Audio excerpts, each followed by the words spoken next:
The terrorist attack in Manchester, which once again, similar to the one committed in Paris last year, was aimed at predominantly young people and was committed by a young perpetrator, according to the police statement, provides a rather morbid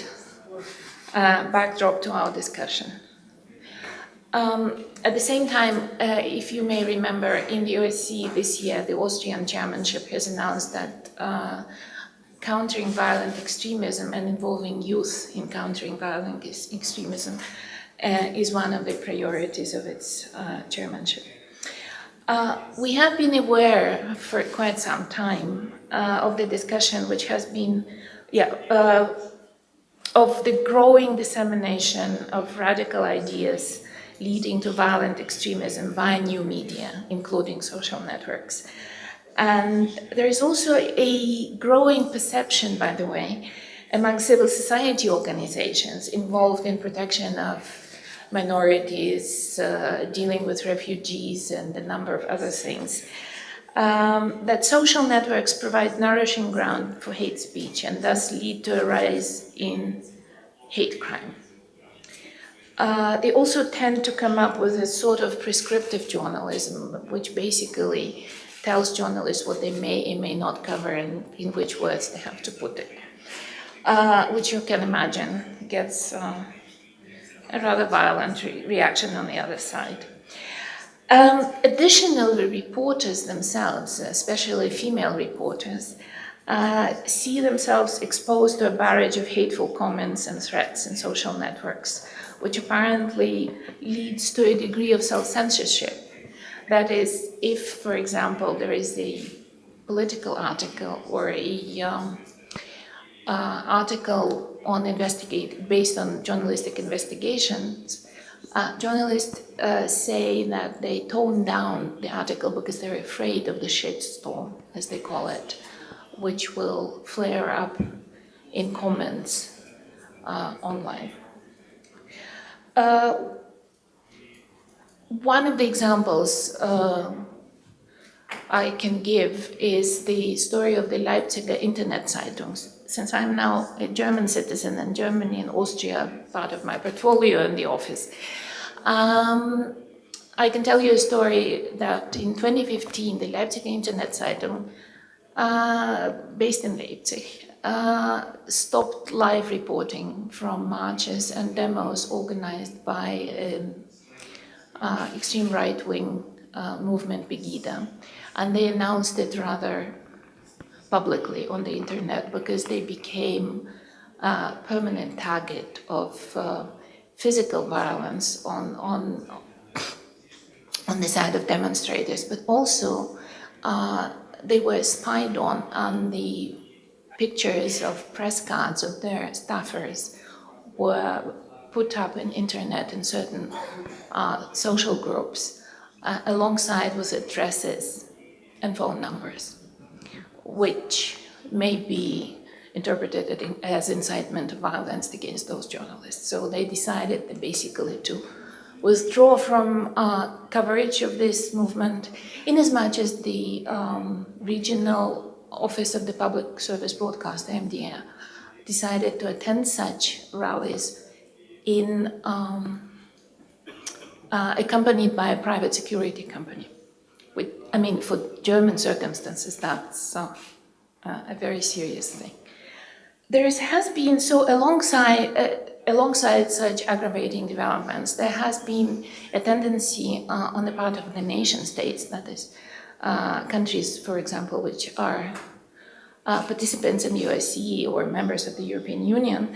to impose their jurisdiction onto transnational networks, that is, social networks as Facebook or Twitter and the rest of it. And the most recent example has already been quoted today in our discussion, which is the draft law on law enforcement and social networks,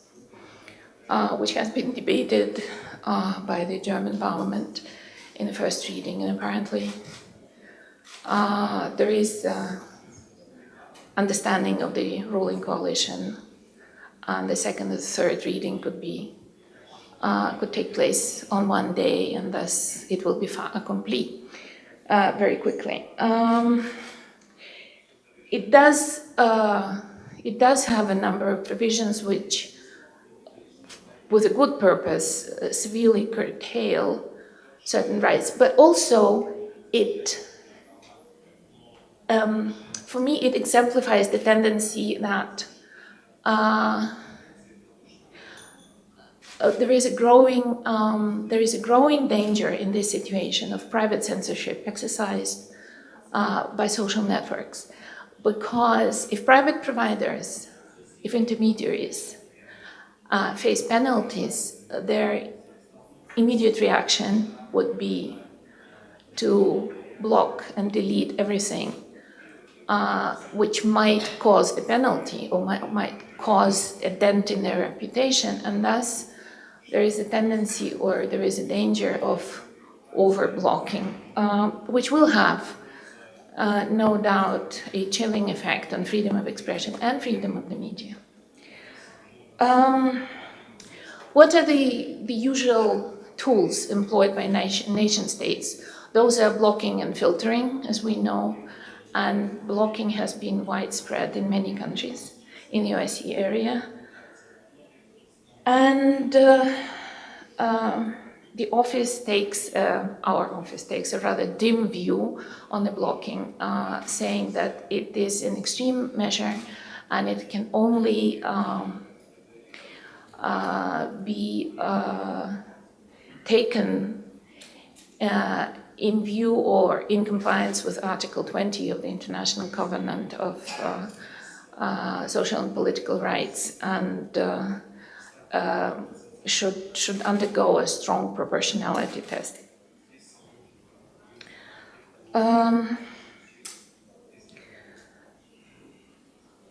Another thing, before we come to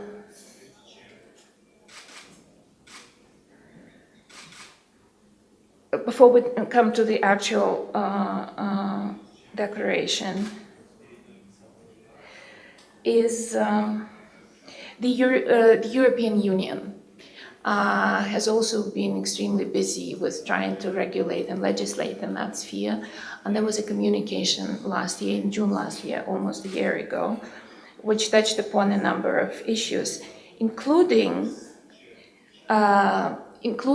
kind of positive thing, which is engagement of civil society, of non-governmental organizations in monitoring and offering solutions,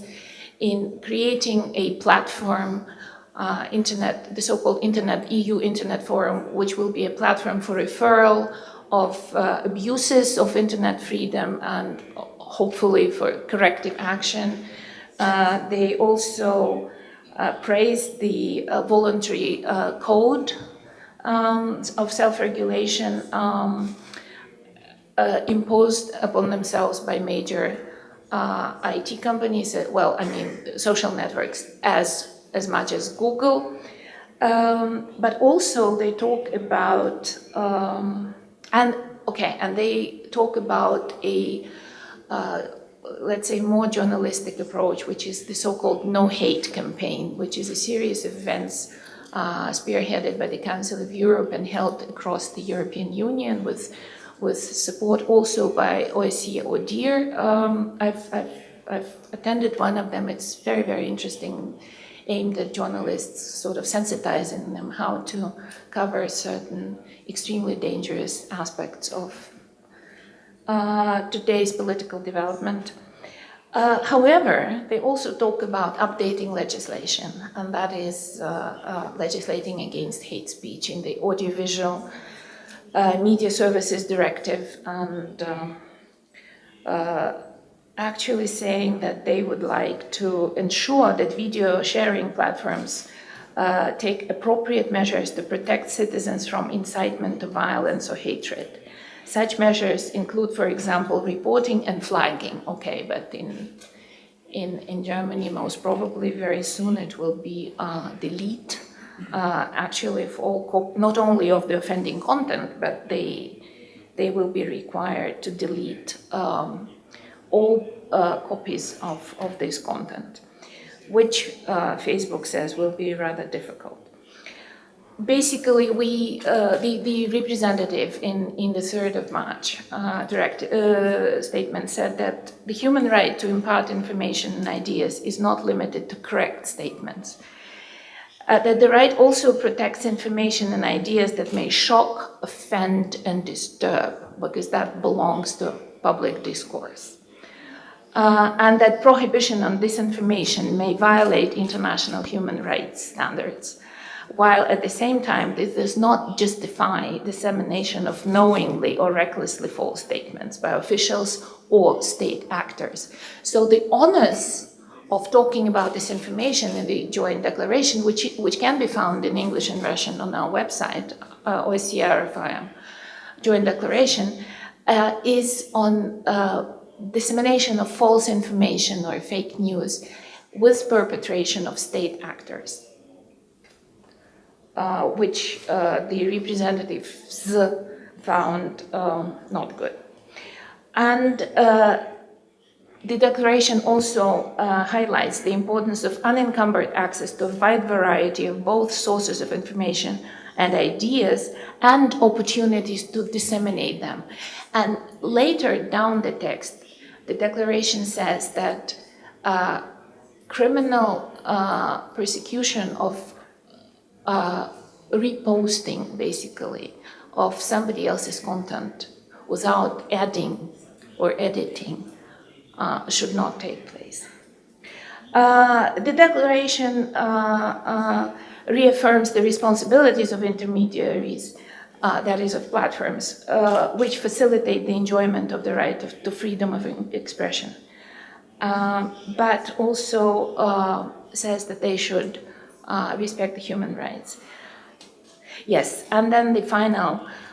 important statement would be that intermediaries should never be liable for any third-party content relating to those services unless they specifically intervene in that content or refuse to obey an order adopted in accordance with a due process that is hopefully adopted by a court.